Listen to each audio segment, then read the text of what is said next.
בוקר טוב, שבוע טוב, חודש טוב, and good preparations for Pesach, בעזרת השם. I'm going for the easiest to the most difficult. So, yeah. Today is the sweetest part, I think, of the preparations for Pesach, and that is the real preparation, the spiritual preparation, the learning, uh, because in the end, Pesach is not only about cleaning, and not only, it's also about cleaning, but not only about cooking for the Seder, it's also about cooking for the Seder, but it's mostly about telling the story, והגדת לבנך, to our children, to our families, and that is the story of Yetziat Mitzrayim, but in broader terms, that is the story of our nation, the story of Am Israel. And for that sake, I would like us today to learn some of the commentary of the Haggadah written by Rabbeinu Don Yitzchak Abarbanel. That's the edition that I have. It's a very nice edition. I think it's, if it's not the most successful edition, because I don't know everything, but I think it's one of the best. This is by Musad Arav Kook. And we already spoke, I do not expect you to remember, we spoke about Rabbeinu Yitzchak Abarbanel 2 or 3 years ago.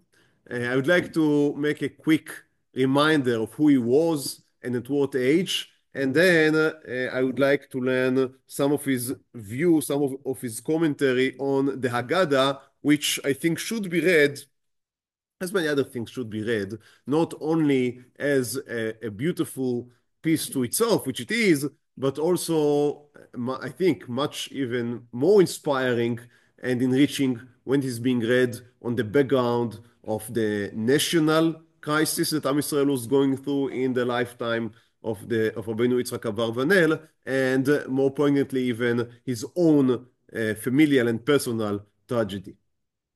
So, who was Rabbeinu Yitzchak Don Abarbanel? He was born in Lisbon in 1437. 1430, yeah, am I correct? 1437, yes. And he was born to a very rich family. His father was a type of, we'd call today a banker. He was working with money. He was importing products from out of Portugal into Portugal, making a lot of money, giving loan. If you are the one that is giving loans to the government, that means that you are in a good position. So that was his father. In his family, his grandfather, according to our information, had converted at an older age. So, but that is something that we do not speak about, right? You know, there are topics. No, from Judaism out. Yeah. He was of a very, very, very old Jewish tradition. He had a tradition that he comes from the family of David HaMelech, which is very happy to write almost at every book that he was very, very proud of his family origin, but he never speaks. You know, we speak about the Seder table, right? There are these topics that you are not allowed to speak about. So this is one of them, right? We do not speak where is Saba. And one thing that we do not speak about. So that's but that's just I mean, it's not just because I think that it's something lowering in the background, but it's so in-depth in the background that we have no access to it because it doesn't write anything. We can just, I guess, estimate the depth of the trauma to the family by that it's not being discussed at all, even at Abarbanel's older age. So that's the family that he's coming from. And he, after his father passed away, he learned in a yeshiva. He was a genius. Otherwise, we won't be speaking about him. So he was a genius. He was a great Torah scholar. And we are not very familiar with his halachic knowledge because he just didn't write so much in these topics. But where he does write, so in this Haggadah, for example, he has like short instructions. of how to make the lesson, and it's obvious that he knew his material. So again, not necessarily it was as great in Talmud as he was in Tanakh and the other topics that he excelled in, but he knew his material. And at a certain age, young age, his 20s, his father passes away, and he has to abandon the learning in order to take his father's business, which was these were very complicated and massive business. So he almost had, and he complains about that, he almost has no time remaining for Torah learning, which I guess is an experience that many Jews went through the generations, which is that at a younger age they were able to sit and learn and they felt that they are learning properly. And then you have to make your living, and then things becomes much more tough to continue your learning in the pace that you would have wished. And so the Abarbanel is doing great work. He's continues the business of his father. He's expanding them. Is very, very successful. He is a friend of the king. He is a friend of a certain ducas, a prince, there in Lisbon, and everything seems to be going very, very well. And there's always still the point that it does not anymore.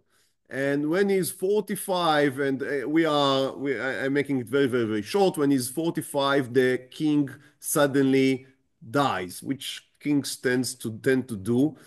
So he died, and his son is now inheriting the crown. However, the son decided that he is in favor of less power to the nobility and more power to the king. This is always a conflict between the power, between the kings, excuse me, and the noblemen. And in that case, the king was stronger. The king was stronger because he had money coming in from outside, from trade that came directly to the treasury of the king. And when the king has external power and money income, this is where he doesn't need the noblemen anymore, and then he can try to get rid of them.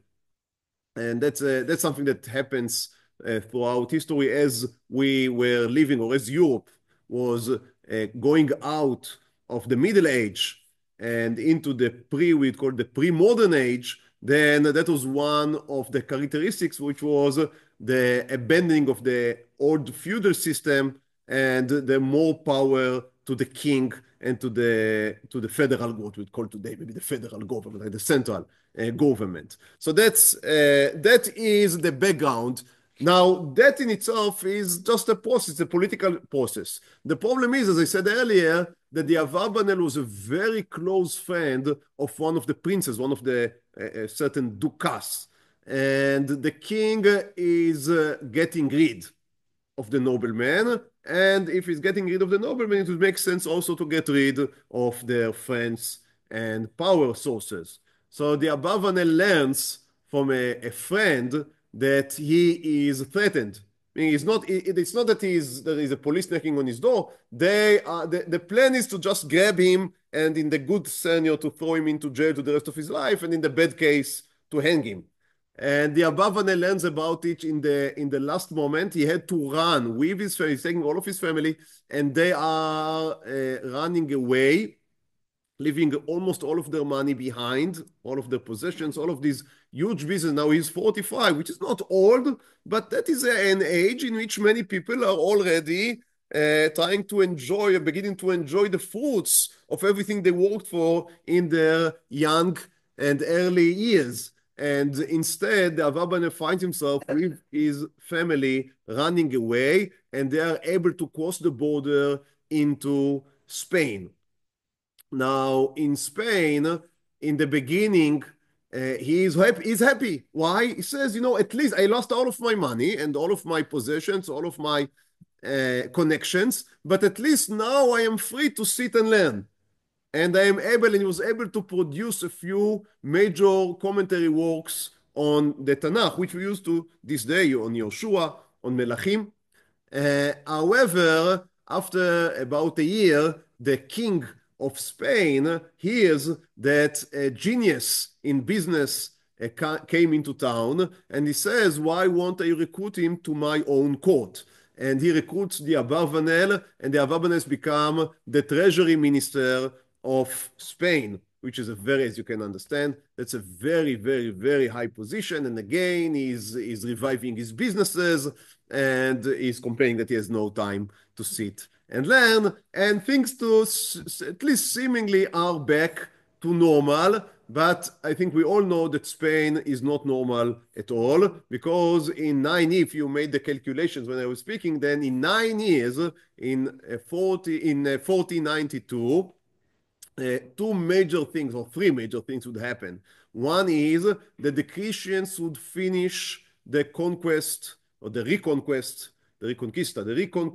of the Iberian Peninsula. So they would complete the Christians, would complete the reconquest of what we call today the Iberian Peninsula, the Spain, basically Spain and the small Portugal. They completed by destroying the kingdom of Garanda, which was the last standing kingdoms of the Muslims. And after they were able to conquer that, then basically the Christians are in hold of the whole what we call today Spain. Now, that again, we may feel no difference. What do we care? But we care. Because after you finish taking care of this one type of infidels, which are the Muslims, then of course what you should do now is turn to the next type and kind of infidels, which are the Jews. The second important thing that happens is, as you all know, they didn't even understand how much it is important at the time, but this is the discovery of the new world, the discovery of what would later be called America. And the third thing, which is the most important for our sake, is that the king and queen of Spain are expelling all the Jews out of Spain. I mean, they have two choices, either to convert to Christianity or to be expelled. The Abarbanel, who is very high in the, as you can understand, the king's court, so he's doing his best. He is having no less than 3 separate meetings with the king and then also with the queen, trying to convince them to uplift this order, to cancel this order, and he is succeeding in delaying it for a few weeks, but no more than that. The king and the queen are really set for 2 very strong reasons. They are set on expelling the Jews. One is for a religious reason. They were very sincere. They were just sincere Christians, and they didn't think that there is any room for Jews in the Christendom kingdom. So that was one, for them, it was a very good reason. The second reason was monetary. That is, the Jews would leave. Obviously, most of their possessions, you cannot take on your back most of your possessions, and no one would buy. I mean, you cannot sell your house if everyone knows that in just a few months you'd have to leave anyway. So almost all of the possessions would remain in Christian hands. Much would go to the king, the rest would go to the citizens. So it's a win-win situation. And so they are fixed. There is no way that they would budge. And at Tisha B'Av, 1492, the Jews are being expelled out of Spain. The date was chosen by the king, but obviously that's milemala, that's mishamayim. And Rabbeinu Yitzchak Abarbanel has to leave.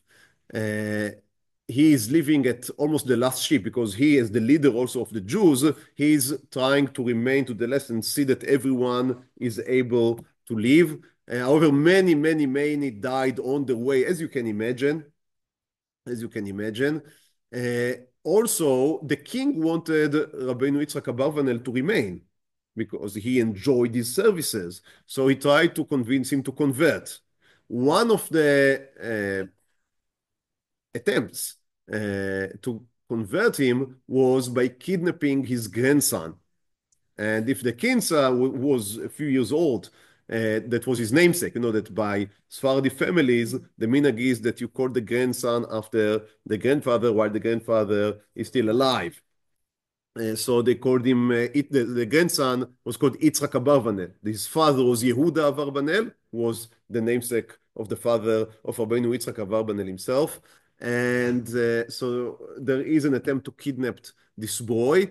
The Abarbanel is able to learn that before the kidnapping taking place, and they smuggled the child without his parents. They smuggled the child to Portugal, back to Lisbon, which seemed as a safe haven at the time. We would get to that later because that is not going to be simple. But he's smuggled. We do not know exactly where the child was, to whom the child was given. The most famous biographer of the Abarbanel is the father of the current prime minister. This is Professor Ben-Zion Netanyahu. So Professor Ben-Zion Netanyahu wrote a biography, a beautiful biography, in English, by the way. It was translated to Hebrew, but he wrote it in English, about Rabbeinu Yitzhak Abarbanel. I think the name is a statement and the scholar. I would link to it, Be'ezrat Hashem. There is also a beautiful, beautiful Hebrew translation to the biography if someone is interested. And he writes, he speculates that we know that the Abarbanel still had a sister back in Lisbon. So they speculate that the grandson was smuggled to the Abarbanel's sister in Lisbon. The story would continue later, but now we return to the Abarbanel himself, who lives on a ship, on a boat, sailing away, not knowing even where is he going to. Most of, again, of his money, possessions, everything remained in Spain. And again, he has to begin with nothing, with nothing. Now, the ships are sailing. No land is willing to accept them. So they are just going around in the Mediterranean Sea, trying to land here and there. But who wants some refugees, Jews, coming? And again, this story is a story that is playing itself again and again in Jewish history. So nothing here should come as a great surprise. In the end, they are able to land in Napoli, in Sicily, Italy. So they land in Napoli, and the king there is appreciative. He heard about the Abarbanel, is appreciative. He also is agreeing to accept all of the other Jews that come in the same convoy with Rabbeinu Yitzhak Abarbanel. So the Abarbanel is really, really thankful to this Italian king. And he is, again, becoming, as you can imagine, the treasury minister also there. I didn't check it, but it wouldn't surprise me if he was the person that in the whole history served in as you know, the most many places as treasury minister, because how many people can serve in different countries as a treasury minister? So yeah, and he was honest. He was, you know, I think that you are absolutely right, and he was known as a righteous man. No one fired him because that he was stealing money, right? But because he was a Jew, a Jew. So the king in Napoli accepts him, and again, he's able now. It seems that the work was less difficult. I guess it was a smaller city, so he was able to write more. He writes a little more. However, tragedy strikes again when the army of France conquers Napoli. Now, that's, again, it's not so important to us, the international politics. But as you can imagine, the first to be slaughtered are the Jews. And Abarbanel writes, that's in the introduction to this Haggadah shel Pesach, he writes that not only the French, that the conquering army was slaughtering the Jews, which was not such a surprise for him, but also the local residents, the neighbors of the Jews in Napoli, when suddenly they were given free reign, they joined the pogroms. And that was for him, it was, and you would imagine that he would already be calculated, right? He would know that that is coming because he saw what happened in Spain, but he is shattered by that. That even the people that they lived with. They said good morning every morning. And suddenly they are part of this pogrom, this slaughtering. He himself runs away with the king. It's very interesting. So he runs away with the king of Napoli, and they both found some refuge. He ends up, after journeying a little more, he finds himself, he's not young. He finds himself in 1494, 5, he finds himself in Manapoli, not Napoli, it's a different place called Manapoli, also in Italy. And there he sits and that's the most fruitful period in writing of his life, because he's relieved from most of his business, not necessarily for good, for happy reasons, but he's relieved. And so he sits and writes.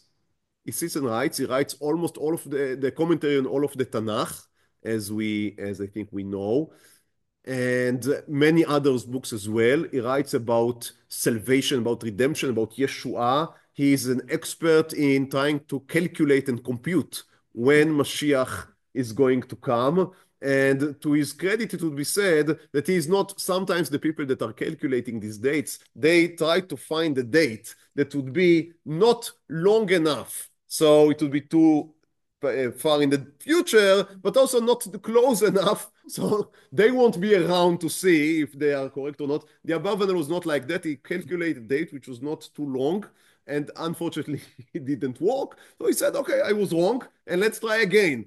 So that's interesting. And he also writes a Perush on the Haggadah, which is called Zevach Pesach. He writes that in the Hebrew year, it's Reish Nun Vav, which is 1496. 1496, and it's being printed 10 years later while he was still alive. The printing is only in its very first steps. So that's one of the first.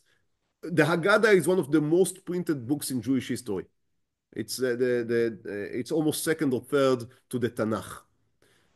So the Haggadah is extremely printed, and there are many print editions of the Haggadah and Pirushim. This is the third Perush that was printed in Jewish history, and it is the first Perush that was printed with the Haggadah. So you had Haggadah printed alone, you had Perush printed alone, but this is the first edition, this is the first print of Haggadah with commentary, called Zevach Pesach. Yes. Was his family with him when they went to Manapoli? Excellent question. So unfortunately, he was not, or maybe fortunately for the family that was able to hide in something, I mean, not go to such an exile, he was alone. Only him and the king and a few more close. So they were, it says they are scattered all over. They are scattered all over. And this is an excellent question, because it leads me now, we should finally begin to see the Perush itself. So there is a long introduction. Everything that I told you is written in the introduction to his Haggadah, and also in the introduction, he liked to write. I hope that it doesn't come out as a critic, but he liked to write about himself in the introduction. So almost in every introduction to his Sefer, there is a long introduction in which he speaks and tells about his past. And by joining these different Hakdamot, you can have a very good idea about his life. So that's why so much was also written about him, because there is what to write. We have a lot of information. So in his introduction, he writes the following.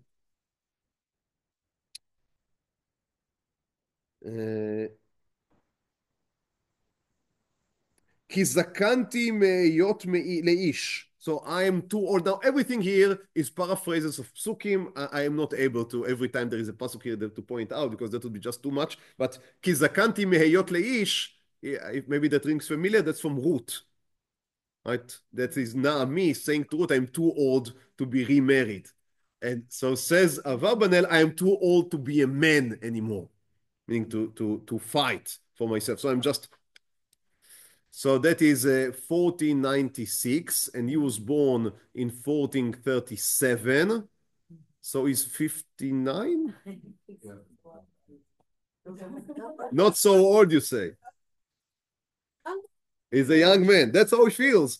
Look, he had to run away from 3 countries. That's not an easy life. It's very complicated life. He had a very high times, obviously. He was extremely rich, extremely powerful, but again and again he learned that this richness and power, they are temporary, exactly. And he says, Azavani kochi, my strength drained out, einenu elai kitmol. Each one of these is, but this from Ruth, this from Tehillim, this is from Bereshit. So again, the whole thing is like a mosaic of different psukim that he created his introduction from. And he says, I used to have a beautiful house with a Seder, and all my family would be around me. And now he says, Chadlu krovai yudai. I have no relatives and no friends near me anymore. Bnei beiti ve'amhotai ishti uvanai etzoni. The people of my house, my household member, my servants, my wife, my children, all of them left me. Now, they didn't left him. He was running away, but that is part of the problem, sometimes learning from his introductions. Because he writes in this style, that everything comes from a pasuk, sometimes you are wondering if he just had to use the pasuk. So he says, Yetzauni, or he really left them. But as a paraphrase, it works, but we have to be careful when exactly should we take it literally. But they understand, it's obvious what he means. והינם בארץ אחרת, so they're in a different land. ונשארתי אני לבדי, I am alone. גר בארץ נוכריה, I am a stranger in a strange land. יאחזוני ימי עוני, I am now struck with poverty. ותתעטף עלי נפשי, הלוך אלך ובכו על נהרות, I am walking to cry by the rivers. And he says, now I heard them say, Pesach is coming. And that is the time that people go for redemption. And I am so sad because I remember the days of old when my wife and my children would be like שתילי זיתים סביב לשולחני. Right? They would be like olive branches. It's coming from Spain. Right? Olive branches around my table. סביבותיי נעריי, and my young men are around me. ועתה רבות הנחותיי. But now I only remain with my, we'd say in good Spanish, קרחצן. Right? So only with my anchotai, with the anachot. Isha el achota chovot. And how do you say anachot? Sighs. And these sighs are so frequent that they're being joined together, like a long, long, long sigh. כי יודע כל שער עמי את כבודי. Everyone knows my past honor. And everyone knew that I was not eating bread alone in the past. And never had ceased from my table smart and wise people. It was a table before Hashem. And I was giving my bread to the poor and to the miserable. And everyone that wants God would come to my home to seek guidance and help. את זה לעומת זה, and now my heart is bleeding. It continues and continues and continues. And then he says, but now I have no one to tell the story of Yetziat Mitzrayim. So I said, instead of telling the story, because no one is with me, I would write it down. So the Sefer is a replacement to the ability to tell the story. But there is something even deeper and sadder. And that is, you remember the grandson carrying his name that was smuggled to Portugal. However, although the king there in Lisbon promised that the Jews, he wanted the Jews coming in because he wanted the money, he wanted the connection, he wanted the expertise. So he promised them that he would let them live as Jews. However, just less than a year, I think, after they ran, he decided that he wants to marry his daughter to the son of the Spanish king. And in order, I may be a little wrong on the politics side, but that's basically was, I think, the agreement.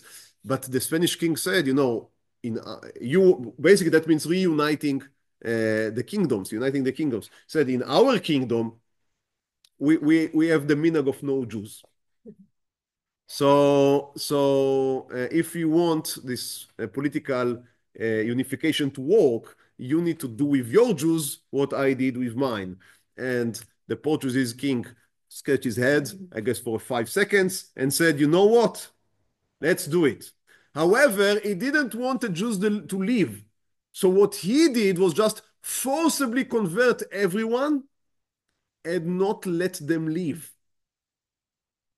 And obviously you have an inquisition and you have everything to make sure that they behave as they should as converts, as Christians. And so many of the Jews that paid high prices because they didn't want to be Christianized in Spain and they left everything behind and now they were forced. Yeah, there is a difference. I apologize.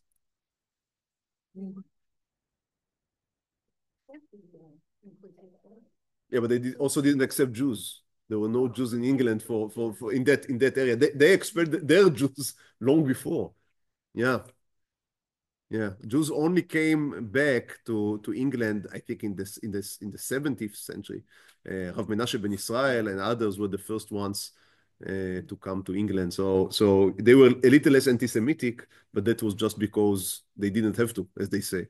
You know, they said the definition of anti-Semitic is hating Jews more than what you need. So they didn't have any Jews. When Shakespeare was writing about it, it's an interesting thing by itself. When he was writing about Shylock, he was writing from national memory. It seems that he didn't meet a Jew in his life. But that's a different schmooze, as they say. But it's interesting note. How do you say Catholic? So they were Catholicized. And, Yeah, but the Inquisition was a Catholic thing. that was a Catholic. Yeah, you're right. But again, they didn't need it in England. Yeah, to many places, to Holland and to other places. I think to Holland, many of them went later when Holland became a free state, meaning a free state in the mean that there was a freedom of religion, not because of the Jews, because of Christians and Protestants. So Holland became a place in which you could be freely a Jew. So Jews that were forcibly converted in Spain, a generation or two later, many of them reached Amsterdam, which became a very large Portuguese. How do you say Portuguese with a G? Portuguese. They're American. To many places. No, the Spanish Jews were scattered everywhere, basically. And as I said, Abarbanel with his convent, many Jews came to Italy. So in many places, all of that is a story into itself. So this young grandchild was forcibly converted and became basically a Christian, meaning behaving as a Christian. And you cannot really convert, but India, he was still a young child, and his parents were not around, and the news that reached the Abarbanel and his son Yehuda about the namesake, about Yitzchak Abarbanel, were devastating. We can only imagine. So this he does not write explicitly in the introduction, but I imagine, maybe I'm wrong, maybe I'm making the whole thing for my own heart, but no, the story happened. But what I'm just about to say, I would imagine that the Abarbanel wrote that Haggadah also as a letter in a letter in a battle that he's sending. No one can tell the story of Yetziat Mitzrayim to this grandson carrying his name in Portugal. They never met. And they never met, after that, to my knowledge. This grandson later returned because he was able to run away. Again, a story to itself, but it was many years later. I think there is a romance that was written about it. I don't know how much of it is fiction and how much of it is real, but they wrote books about this. It's a telenovela, Spanish, right, as they say, a Spanish telenovela. It's a very sad one, obviously. So the Abarbanel, I would imagine he wrote that it means I cannot give the story to my grandson. Maybe someday he would read it, and maybe he did.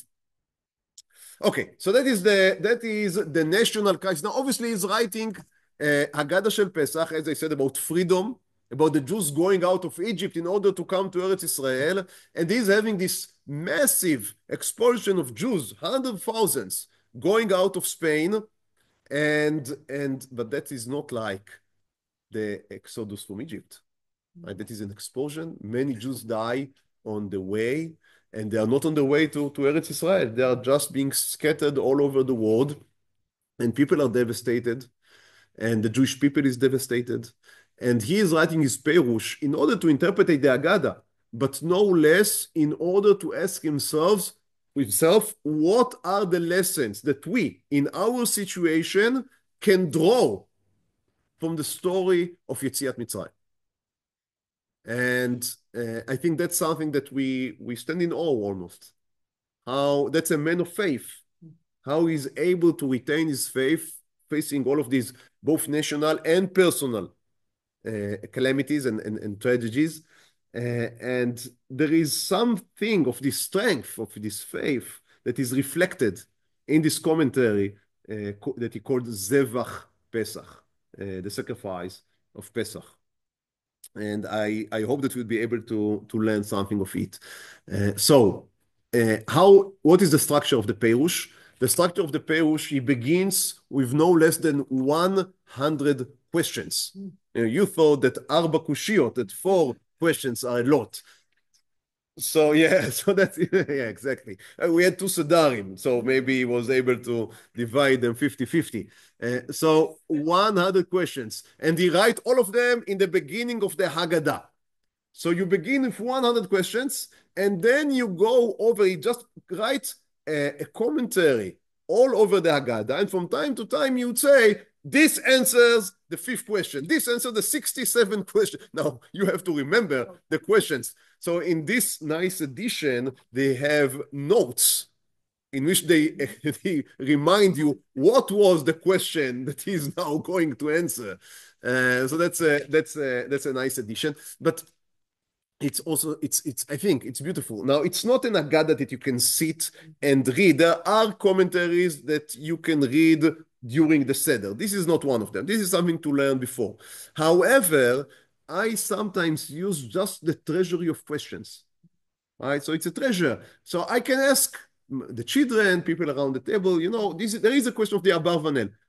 And later you can either open and see what he wrote about this specific question, or even not, just using that as 100 extremely interesting questions about the Haggadah. All of them are intended to open, not to close. And he says that we can call it the Socratic method, right? In which you are learning by questions and answers. Now, this is not a Socratic method. This is the Haggadah method. And this is the Torah method. Ki shalcha bincha. You want the children to ask questions, and the questions are supposed to open. That's why he's calling them not questions, but he calls them gates, she'arim.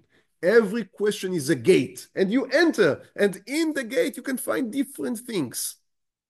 In many of the questions, he would bring different answers that were given before him. He would explain each one of them. What does it mean? Why does he agree or usually do not agree? And then what is his own suggestion to answer the question? Now, again, fascinating, very, very, very interesting. Obviously, we cannot go here over 100 questions and answers. I would say that there is an English translation of the whole commentary. And not only that there is, it's also for free. And you can find it on Sefaria. Again, I would recommend buying. I think that that's something that I learned for myself, something that I know that is for free, and that's why I do not buy it. I also do not read. But if I paid good money, there is a better chance that I will at least go through it, looking through. So, but there is I would link after the shiur. I'd send you a link to the Sefaria website with the English translation of the Zevach Pesach of the Abarbanel. I didn't check the level, but I guess that if someone sat down and wrote a translation, I would guess that he knows English. So I hope that it's a good addition. So I would like only to go through some of the questions. Can I go to 10:15 because we began very late? Okay, thank you. So a few of the questions which I think reflect what he was trying to convey.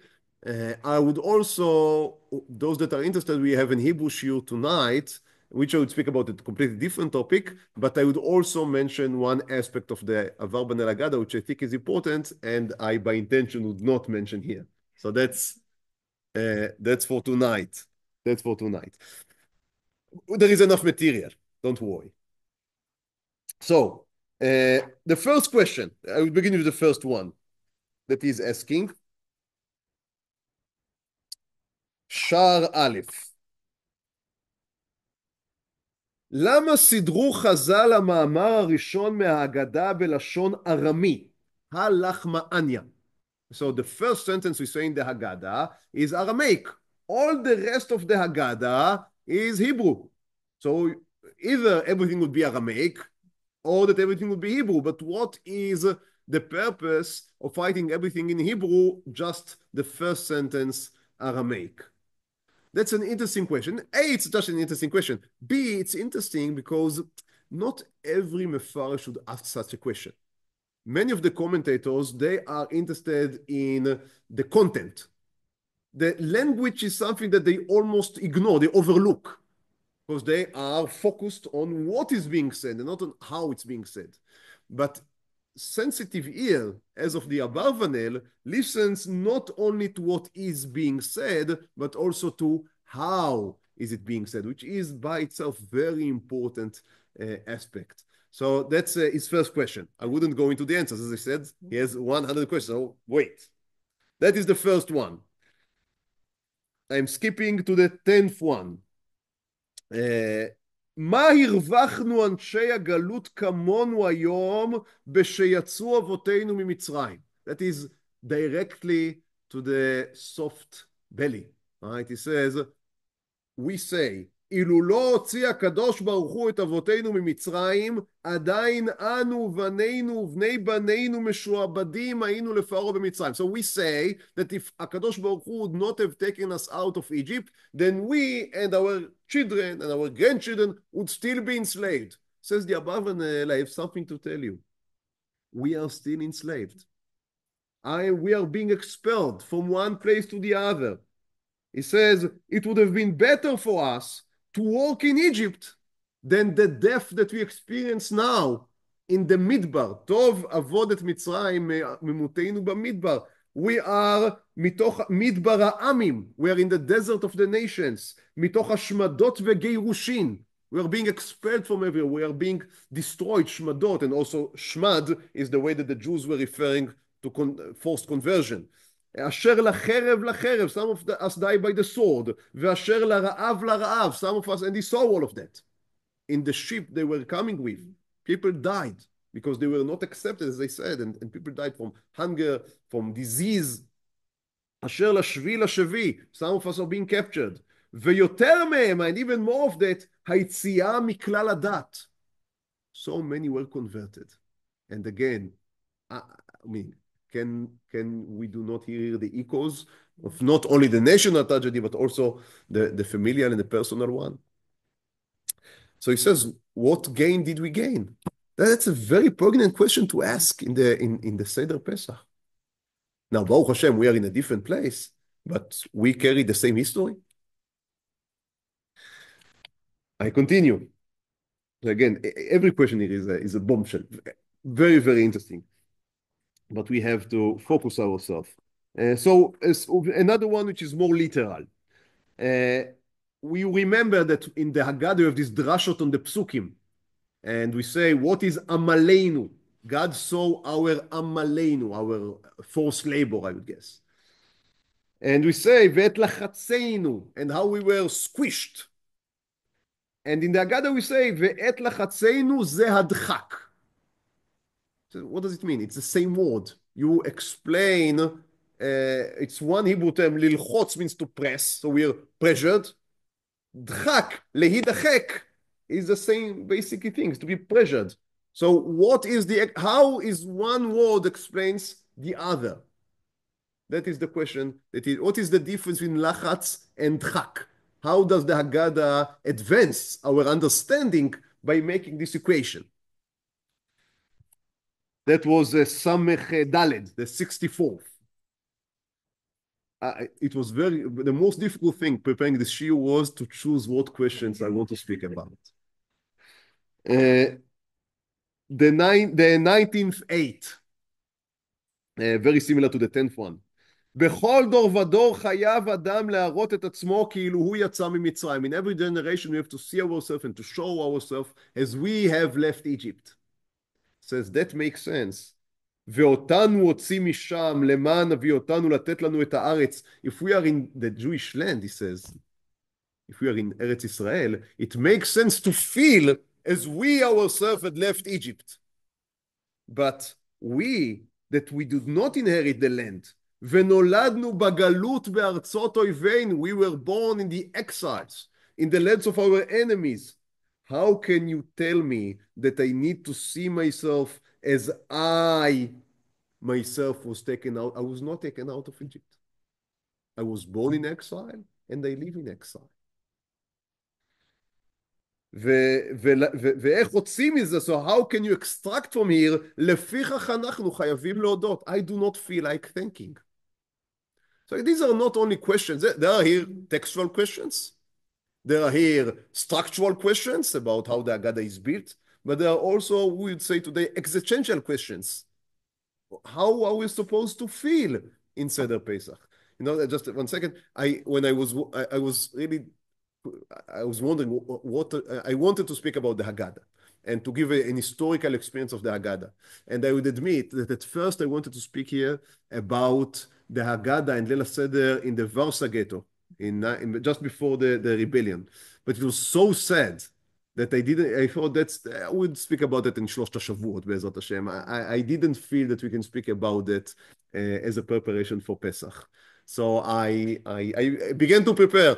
I store everything that I prepared. Im Yirtzeh Hashem would speak about that when it would be the proper time. And I prefer to speak about the Abarbanel, which is not, that's very sad as well, but because it's more in the distant past, where I think that we are less affected. But again, take yourself to his own position. He's sitting there in Manapoli after he ran away from Portugal. He ran away from Spain. He ran away from Napoli. He's without his family. His grandchild, who knows what he's going through.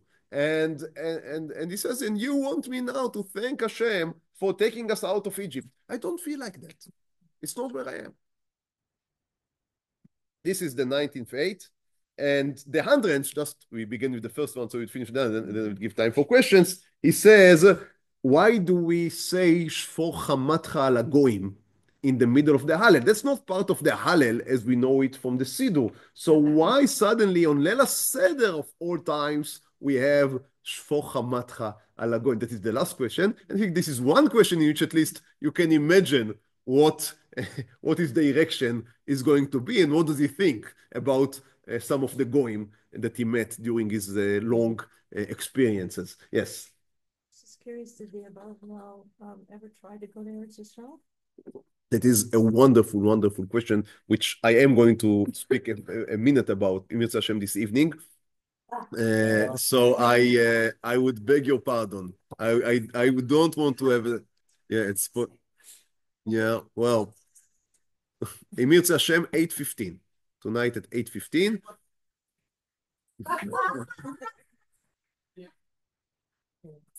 Maybe after finishing the recording. Okay, so this is the last question. Let's begin to plow through the answers. Obviously, I cannot read from inside the answers because in many of them, he's also, as I said, is in one of the questions, I think in Halach Ma'anya, the first one that we asked, he goes through 6 different interpretations before he gives his own, and we don't have the time now, although it is sweet. It's, again, I highly recommend, if you have some time, we should have, every one of us should invest time in preparing for Pesach. I wouldn't say as long as we clean and cook, we should learn, although maybe that would have been the right thing to say, but that is, I guess, unrealistic. Shabbat. But at least on Shabbat, you know, that's a beautiful idea. Buy yourself an Haggadah Shel Pesach of the Abarbanel, and on the Shabbat, which anyway, you cannot clean anymore, and everything is prepared, there would be some quiet hours, and you know, equip yourself to the Pesach Seder. It's a beautiful idea. So let's begin to go through some, at least, of the answers. So why do we begin in Aramaic? Halach Ma'anya. His answer is, Hayoter nireh beze, as I said, after he goes through some different answers, he says, Hayoter nireh, what seems more likely, that it was stated in Aramaic, it was installed in Aramaic because when it was installed, it was in Babel. So again, very interesting. He says the Haggadah is compounded of different layers. Some of them we hear about Tanaim. So they were written, composed, still in Eretz Israel. Maybe some of them even when Beit HaMikdash still was in place, right? Pesach ze al shuma. When you say Pesach ze, you're supposed to point at the Korban Pesach. So at least some of the Haggadah, it's a very, very early core. And then you have additional layers that are being added later. He says this is a more later edition that was added only in Babel, in the Galut. And as the Chag came, כיוון שלא היו חוגגים בירושלים, they were not in Yerushalayim. So what would be the replacement of being in Yerushalayim and being near Hashem? He says, סידרום שגם פה בגלות התחייב כל בעל הבית להרבות מתנתו. ולכן כשישב על שולחנו ירים קולו אל העניים. He says, this is a declaration for the poor people to go in, because if you cannot sit in the table of Hashem, how do you make your table a table of Hashem? You invite the and the miserable. So you begin and you want them to understand. It's more important for them to understand than for you to speak in a fancy Lashon HaKodesh. So the first sentence, the first declaration of the Haggadah is inviting those that their fate did not smile to them, did not shine upon them. So again, that's how you begin the Haggadah. The Haggadah is not only the story of the successful and those that went out of Egypt, and the story of I was poor and now I am rich. I was miserable and now I'm a king. It's a story that geared maybe the mostly for those that are in the exile, for those that are beggars. We begin with that. Those that are poor, those that are miserable, come to the Seder table. This is for you. So again, for me at least, that's a reflection of strength and faith when he says it's an invitation, because every one of us is poor in some area of his life. It can be economically poor, it can be spiritually poor, or family. People can have different sorrows. Baruch Hashem, they say that no one wants to replace his pekalach with his neighbor. Each one of us carries his own pekale, right? And we have our tzarot, we have our difficulties, we have the places in which we are in need of salvation, in need of Yeshua, in need of Hashem. And this azmana, this invitation says, all of those of you that are in need, called the tzrich, if you need something, come to this table. This is the table in which you would be fed, and fed means just fed by food, but also nourished in the spiritual sense. And that's why it's in Aramaic, because it needs to speak to everyone. That's his first, the answer that he gives to this first question. And as you can understand, and then he goes into Ashata Avdei Leshana Haba B'nei Chorin. He says that's not a prayer. That's a declaration. He says that's not a prayer. It's not a hope. It's an explanation. What are we doing now? We are this year. We are slaves, but we are doing this Seder because we know that by doing the Seder next year, we would be free, because the Seder would instill in us this aspiration and the hope and the faith that in the end would next year, and next year sometimes can be next 1,000 years, but next year we are free. Next year we are in Yerushalayim. That's how we explain these first few sentences of the Haggadah. That's a declaration about what the Haggadah is about. I continue. We asked, what is the point in making the Seder if we are in saying that if HaKadosh Baruch Hu would not have taken us out of Egypt, then to this day would still be enslaved? We are enslaved, right? You remember the question. So his answer, he says, again, I wouldn't read it from inside, but he says that Yetziat Mitzrayim made two things. There was a physical salvation in which we were slaves and we became free people. And in that sense, you can re-enslave someone. And that can be done. But there was also a freedom of the spirit. And the freedom of the free in his spirit can never be enslaved. You can chain his hands, but you cannot jail his mind. And he says that was what Yetziat Mitzrayim gave us. So the spiritual freedom, that is something that you can never take from a man. And that's how he says, that's why we have to think we would not have been redeemed from Egypt. Then maybe even we would have become free men in our hands and feet, but we would have never become free people in our minds and spirits and hearts. And that's why we have to thank HaKadosh Baruch Hu for being relieved out of Egypt. Because it's not only the Egypt, the place, and the enslavement, the physical work, but also the spiritual freedom that we were given. That's his answer. So again, you need to read it inside, because I don't think that I transfer even 1/2 or 1/5 of the power in which he speaks. And again, when you know from where does he write that you can be a free man regardless of where you are. These are strong words, yes. That reminds me of Nathan Sharansky. That is said to his judges, right? That's why I didn't connect, but you're right.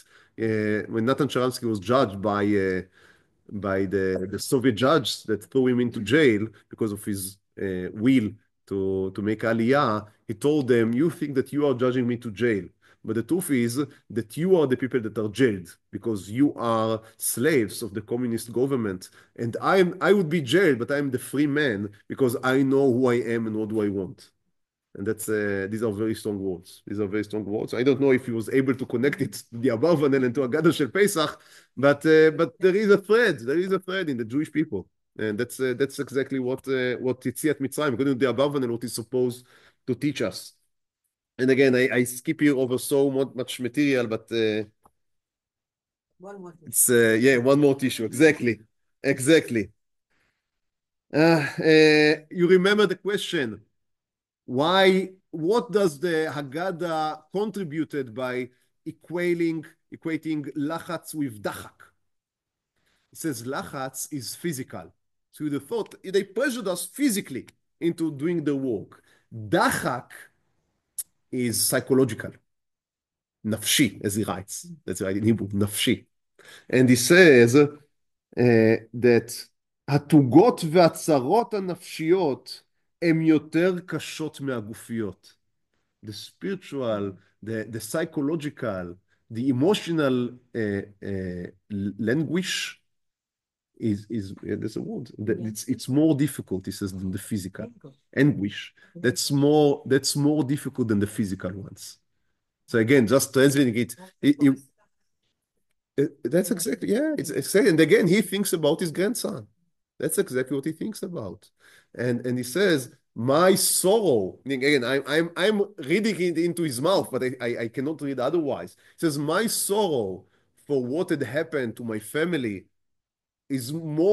that's much more oppressing me than what happened to me physically. That's I think that's what is being said here. And I would finish with the last one, that is the 100th, right? You remember the question, why shfoch hamatcha? Why suddenly there is put your rage, pour your wrath on our enemies? Why does that appear in Zevach Pesach as part of the Hallel? And he says,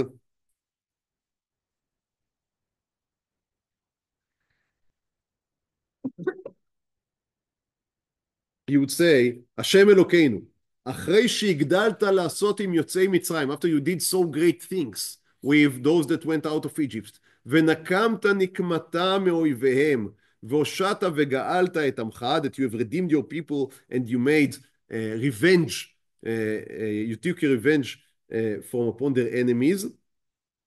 He says, it has a long paragraph on that. And he says, one.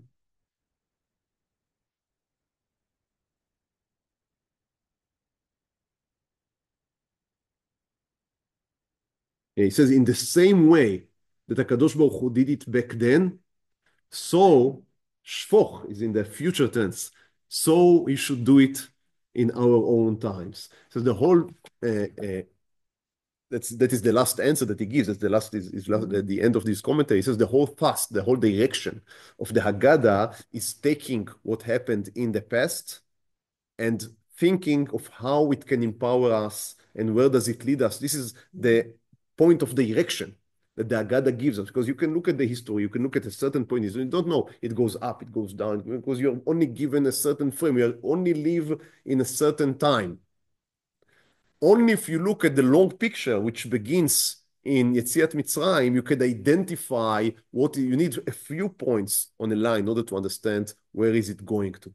And he says, this is in the last question, in the last answer of his Haggadah, in the last bit of his commentary, he says, so that is where we are heading. We're heading into the Yeshua. We are heading into the Geulah, in the place in which the enemies that did us so much evil, which he had obviously very much lived through, they would be punished by HaKadosh Baruch Hu, because they have כי אכלו את יעקב ואת נבואו השמו, they eaten Yaakov, they destroyed his residence. And again, he's thinking about Yaakov in Eretz Israel, he's thinking about Yaakov in Egypt, but he's thinking about Yaakov in Spain, he's thinking about everything that happened to him, to his friends, to his congregation, to his family.